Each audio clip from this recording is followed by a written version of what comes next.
The new loan estimate, the best part about it is the look, the feel, the way it reads, the clarity, the language, the verbiage, everything about it is good.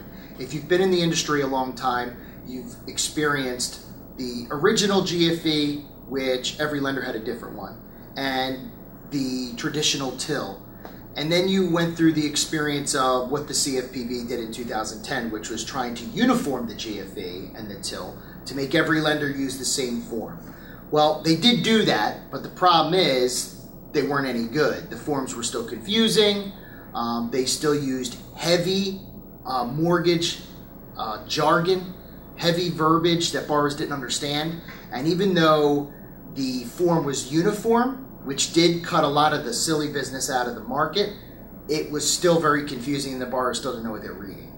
Now, what's happened is, it really is the best of both worlds. They've taken the individual line items of what a borrower has to pay, and they've taken that and they've combined it with very clear tables. So what they're doing is they're providing the borrower with very basic loan information from the start. So you'll have your basic transaction information, your basic loan terms, and it's not too much info too fast. You have your loan amount, your rate, anything that would be negatively associated with your loan would be right there as well, with a yes or no.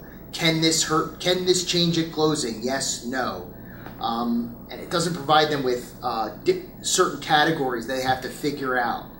Everything is basic, spelled out into tables. Each table has a title, and within each table, it gives them 4 or 5 pieces of information pertaining to that title, and that's it. It's not information overload.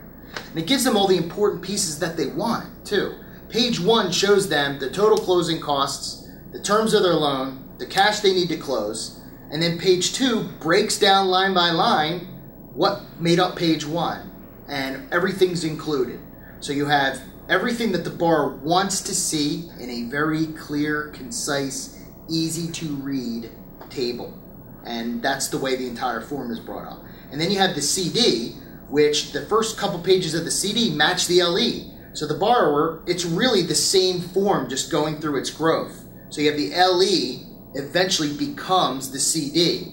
Whereas today's world, you have the GFE and the TIL, and you have to redisclose the GFE and the TIL, and then at one point the borrower has the GFE, the TIL, and the HUD.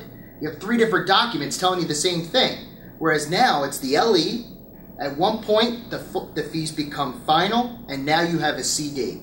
You have one document that the borrower needs to confide in to show them their terms of the loan, the cost of the loan, and what they need to bring to closing.